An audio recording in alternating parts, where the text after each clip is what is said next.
Brief note on Tablet 3.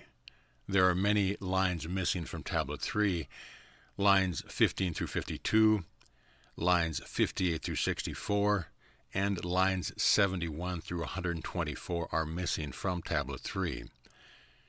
We begin with line 1. Ansar opened his mouth and addressed Kaka his vizier.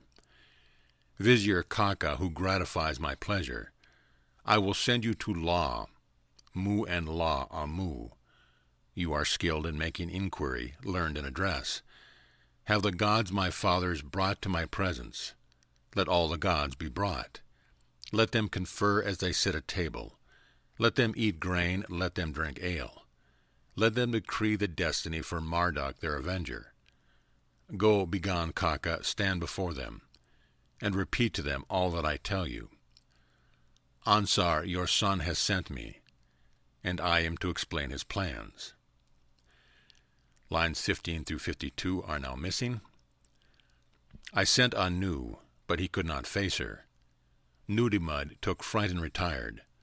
Marduk, the sage of the gods, your son, has come forward. He has determined to meet Tiamat. He has spoken to me and said. Lines 58 through 64 missing. Quickly, now decree your destiny for him without delay, that he may go and face your powerful enemy. Kaka went, he directed his steps. To Law. Mu and Law are Mu, the gods his father. He prostrated himself, he kissed the ground before them. He got up, saying to them he stood. Lines 71 through 124 missing. When Law, Amu heard, they cried aloud. All the Agigi moaned in distress. What has gone wrong that she took this decision about us? We did not know what Tiamat was doing. All the great gods who decreed destinies gather as they went. They entered the presence of Anshar and became filled with joy. They kissed one another as they in the assembly. They conferred as they sat at the table. They ate grain, they drank ale. They strained the sweet liquor through their straws, as they drank beer and felt good. They became quite carefree, their mood was merry, and they decreed the fate for Marduk, their avenger. Tablet 4. They set a lordly dais for him, and he took his seat before his fathers to receive kingship. They said, You are the most honored among the great gods. Your destiny is unequaled. Your command is like Anu's. Marduk, you are the most honored among the great gods. Your destiny is unequaled. Your command is like Anu's. Henceforth your order will not be annulled. It is in your power to exalt and abase. Your utterance is sure. Your command cannot be rebelled against. None of the gods will transgress the line you draw. Shrines for all the gods need provisioning, that you may be established where their sanctuaries are. You are Marduk, our avenger. We have given you kingship over the sum of the whole universe. Take your seat in the assembly, let your word be exalted. Let your weapons not miss the mark, but may they slay your enemies. Be spare him who trusts in you, but destroy the god who set his mind on evil. They set a constellation in the middle, and addressed Marduk, their son. Your destiny, is superior to that of all the gods. Command and bring about annihilation and recreation. Let the constellation disappear at your utterance. With a second command, let the constellation reappear. He gave the command, and the constellation disappeared. When a second command, the constellation came into being again. When the gods, his fathers, saw the effect of this, his utterance, they rejoiced and offered congratulations. Marduk is the king. They added to him a mace, a throne, and a rod. They gave him an irresistible weapon that overwhelms the foe. They said, Go, cut Tiamat's throat, and let the winds bear up her blood to give the news. The gods, his father, decreed the destiny of Bi, and set him on the road, the way of prosperity and success. He fashioned a bow and made it his weapon.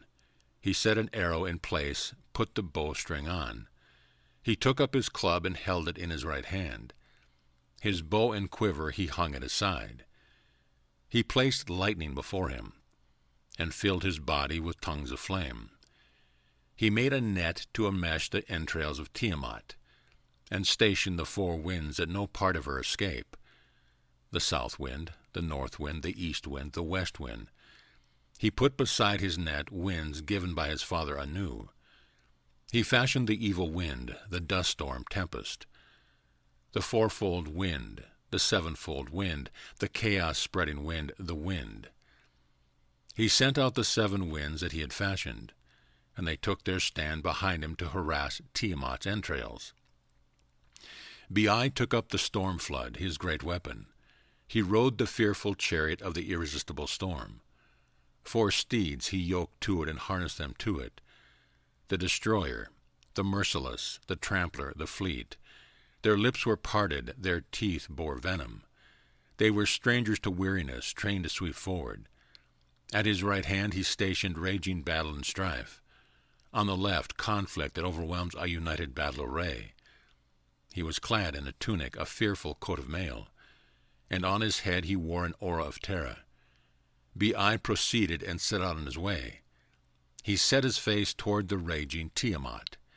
In his lips he held a spell. He grasped a plant to counter poison in his hand.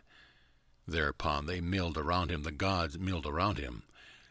The gods, his fathers, milled around him, the gods milled around him. Bai drew near, surveying the maw of Tiamat. He observed the tricks of Kingu, her spouse. As he looked, he lost his nerve. His determination went and he faltered. His divine aides, who were marching at his side, saw the warrior, the foremost, and their vision became dim. Tiamat cast her spell without turning her neck. In her lips she held on truth and lies. In there they have assembled by you. Bai lifted up the storm flood, his great weapon, and with these words threw it at the raging Tiamat. Why are you aggressive and arrogant, and strive to provoke battle? The younger generation have shouted, outraging their elders, but you, their mother, hold pity and contempt. Kingu you have named to be your spouse, and you have improperly appointed him to the rank of Anuship.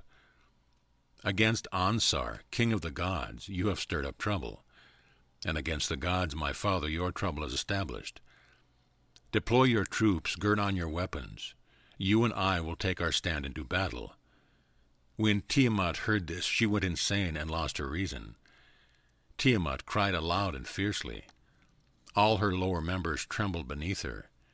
She was reciting an incantation, kept reciting her spell, while the battle gods were sharpening their weapons of war. Tiamat and Marduk, the sage of the gods, came together, joining in strife, drawing near to battle. Bai spread out his net and enmeshed her. He let loose the evil wind, the rear guard in her face. Tiamat opened her mouth to swallow it. She let the evil wind in so that she could not close her lips. The fierce winds weighed down her belly. Her inwards were distended, and she opened her mouth wide. He let fly an arrow and pierced her belly. He tore open her entrails and slit her inwards. He bound her and extinguished her life. He threw down her corpse and stood on it. After he had killed Tiamat the leader, her assembly dispersed, her host scattered. Her divine aides who went beside her, in trembling and fear, beat a retreat to save their lives. But they were completely surrounded, unable to escape. He bound them and broke their weapons, and they lay enmeshed, sitting in a snare, hiding in corners filled with grief. Bearing his punishment, held in a prison, the 11 creatures who were laden with fearlessness, the throng of devils who went as grooms at her right hand. He put ropes upon them and bound their arms. Together with their warfare he trampled them beneath him. Now Kingu, who had risen to power among them, he bound and reckoned with the dead gods. He took from him the tablet of destinies, which was not properly his, sealed it with a seal and fastened it to his own breast. After the warrior Marduk had bound and slain his enemies, had the arrogant army, had established victory for Ansar over all his foes, he fulfilled the desire of Nudimmud. He strengthened his hold on the bound gods, and returned to Tiamat, whom he had bound. Bi placed his feet on the lower parts of Tiamat, and with his merciless club smashed her skull. He severed her arteries, and let the north wind bear up her blood to give the news. His fathers saw it and were glad and exulted. They brought gifts and presents to him. Bi rested, surveying the corpses. In order to divide the lump by a clever scheme, he split her into two like a dried fish. One half of her he set up and stretched out as the heavens. He stretched the skin and appointed a watch, with the instruction not to let her waters escape. He crossed over the heavens, surveyed the celestial parts, and adjusted them to match the Apsu, Nudimud's abode. Bi measured the shape of the Apsu, and set up Isara, a replica of Esgala. In Esgala, Asara which he had built, and the heavens, he settled in their shrines Anu, and Lil and E. End of Tablet 4.